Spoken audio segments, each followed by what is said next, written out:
नमस्कार, मैं कृष्णा 2.0 स्वागत करता हूं मेरे इस चैनल में, जिसमें आप इस चैनल के द्वारा जान पाएंगे सनातन धर्म की संस्कृति से रिलेटेड कुछ भी रूहानी नॉलेज, यानी कि रूहानी ज्ञान, स्पिरिचुअल नॉलेज, या तो फिर कोई भी अगर मैं इवेंट कवरेज करता हूँ, कोई फेस्टिवल को मैं कवरेज करता हूँ तो उससे रिलेटेड मैं कोई भी 5 अमेजिंग फैक्ट्स मैं आपको बता सकूँ, या तो फिर सनातन धर्म की संस्कृति में अगर कोई भी कार्य होता है तो उससे पीछे कहीं ना कहीं कोई साइंटिफिक रीज़न या कोई साइंटिफिक प्रूफ होता है। तो ये सारी चीज़ें मैं कोशिश करूँगा कि इस चैनल के द्वारा मैं आप सभी को बता सकूँ।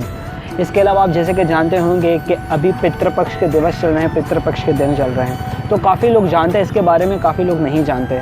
तो मैं आपको बताना चाहूँगा कि आप जानना ज़रूर चाहेंगे बल्कि कि पितृपक्ष क्या होता है, श्राद्ध किसे कहते हैं, पितृदोष क्या होता है, इसका महत्व क्या है, ये करना चाहिए या नहीं करना चाहिए, और इससे रिलेटेड कोई भी पास टाइम। तो अगर आप मज़ीद आगे देखना चाहते हैं तो चैनल के साथ ज़रूर, इस वीडियो के साथ ज़रूर जुड़े रहिए। तो आइए शुरू करते हैं। पितृपक्ष क्या होता है?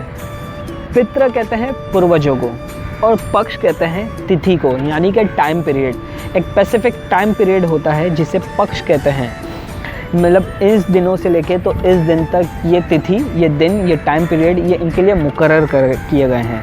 तो पितृपक्ष का पूरा मतलब है जो पूर्वजों के लिए जो वक्त निर्धारित, जो दिन निर्धारित किए गए हैं, इसे कहते हैं पितृपक्ष। ये हो गया आपके पहले सवाल का जवाब। अब चलते हैं दूसरे जवाब की तरफ। पितृदोष क्या होता है? पितृदोष यानी कि जब इन दिनों में हम अपने पूर्वजों को उपहार नहीं देते, जो विधि पूर्वक क्रिया होती है अगर वो नहीं करते तो हम पर पितृदोष लगता है। जो कि हमारे घर में अगर हम कोई भी कार्य शुरू करने जा रहे होते हैं, कुछ भी शुभ कार्य, तो उसमें हम रुकावटों, काफ़ी मुश्किलात, काफ़ी मुसीबतों का सामना करना पड़ता है, जो कि इसकी वजह यही होती है कि हम पर पितृदोष लगा होता है। तीसरी वजह, श्राद्ध किसे कहते हैं? श्राद्ध का अर्थ है जो श्रद्धा से की हुई अपने पूर्वजों के लिए क्रिया हो, उसे श्राद्ध कहते हैं। और चौथा, आप जानना चाहेंगे कि इसका महत्व क्या है और इसके बारे में कुछ और चीज़ें हमें बताएं। इसके बारे में हम श्रीमद् भगवद गीता के पहले अध्याय के 41वें श्लोक में, 41 श्लोक के परपोर्ट के अंदर श्रीला प्रभुपाद जी मफ़हूम में, यानी कि बड़ा खूबसूरत तरीके से बताते हैं कि हम पर एक दोष नहीं लगा हुआ या हम पर एक ऋण नहीं है, हम पर 5 ऋण हैं। वो 5 ऋण हमें मिटाने हैं। पहला ब्राह्मण ऋण, दूसरा देवी देवताओं का ऋण, तीसरा पूर्वजों का यानी कि पितरों का ऋण, चौथा जीवों का ऋण। जो हमारे पर आपने देखा होगा जीवों का ऋण कैसा होगा, आप सोच रहे होंगे। जीवों का ऋण कुछ इस तरह है कि आप देखते हैं कि कभी आपकी रास्ते में तबीयत ख़राब हो जाती है तो कुछ लोग आपकी मदद कर लेते हैं, आपको पानी पिलाते हैं, आपको हॉस्पिटल लेकर जाते हैं, या इसके अलावा काफ़ी ऐसी चीज़ें जगह जगह पर आपकी मदद कर देते हैं। तो ये जीवों का भी ऋण है। और 5वां जो है रिश्तेदारों और हमारे माता पिताओं का ऋण। माता पिता जो आपकी माता या आपके पिता आपके कितने सालों तक देखभाल करते हैं, माँ जो आपको 9 महीने तक अपने कोख में रखती है, तो ये भी ऋण है। रिश्तेदार भी आपको कहीं वक्त आने पर आपकी मदद कर लेते हैं, तो ये ऋण ही तो है। तो इस तरह हम पर 5 ऋण लागू किए गए हैं। तो ये 5 ऋण को मिटाना या ख़त्म करना या ये उसकी विधि करना, वैदिक तरीके से विधि करना बहुत ज़रूरी है। तो आप विधि तभी कर सकते हैं जब आप किसी अच्छे सलाहकार को, किसी अच्छे ब्राह्मण, किसी शुद्ध भक्त को अपने घर पे बुलाएंगे, तो वो आपको इसकी क्रिया बताएंगे कि किस तरह ये सारे जो ऋण है, जो लोन है, जो कर्ज है, ये हम किस तरह मिटा सकते हैं। इसके अलावा आप जानना चाहेंगे कि इससे रिलेटेड प्रभु आप हमें कोई पास टाइम बताइए।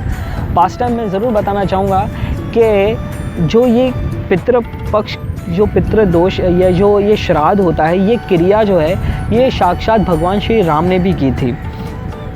जब उनके पिता अपने शरीर को छोड़कर चले गए थे, उन्होंने अपने शरीर को त्याग दिया था, तो ये बात जब भगवान श्री राम को पता चली थी, तो भगवान श्री राम ने भी जब वनवास में 14 साल का वनवास जब वो काट रहे थे, तो वहाँ पर भी पितृपक्ष के जब दिन आए थे तो उन्होंने ये विधि किया। किस तरीके से की कि ब्राह्मणों को अपने घर पर बुलाकर उनको प्रसाद करवा रहे थे। वहाँ पर प्रसाद करवाते वक्त भगवान श्री राम, लक्ष्मण और माता सीता, ये तीनों लोग अपने हाथों से ब्राह्मणों को प्रसाद परोस रहे थे। तो अचानक से माता सीता उस जगह को छोड़कर चली जाती है। प्रसाद ब्राह्मणों को परोसते हुए वो अचानक से वो सारी चीज़ें वहाँ पर रख कर चली जाती है और ये मंजर भगवान श्री राम भी देखते हैं। तो भगवान राम उस वक्त तो माता सीता को कुछ नहीं कहते, लेकिन जब वो ब्राह्मण चले जाते हैं तब उस भगवान श्री राम माता सीता के पास आते हैं और माता सीता से कहते हैं कि सीते, मैंने ये देखा कि आप ब्राह्मणों को प्रसाद कराते वक्त अचानक से वो जगह को त्याग दिए, छोड़ दिए, ऐसा क्यों? तो उन्होंने माता सीता बड़ा अच्छा जवाब देती है कि प्रभु, मैंने उस वक्त जब मैं प्रसाद परोस रही थी ब्राह्मण लोगों को, तो मैंने उस वक्त आपके पिता और मेरे ससुर दशरथ महाराज को भी वहाँ पर उपस्थित देखा, जो कि उन ब्राह्मणों के बीच बैठकर प्रसाद ले रहे थे। और इसके अलावा पूरा यदुवंश, वो कहते हैं ना, रघुकुल रीत सदा चली आए, प्राण जाए पर वचन ना जाए। तो रघुकुल के जितने भी जो पूर्वज है वो सब वहाँ पर बैठे हुए प्रसाद कर रहे थे।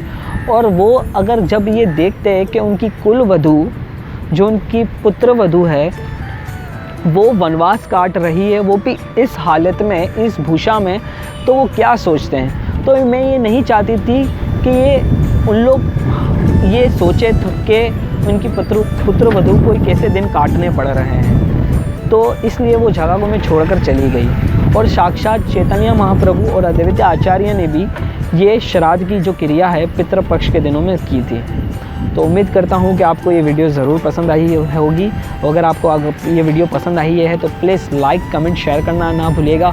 And please do not forget to hit the bell icon. धन्यवाद।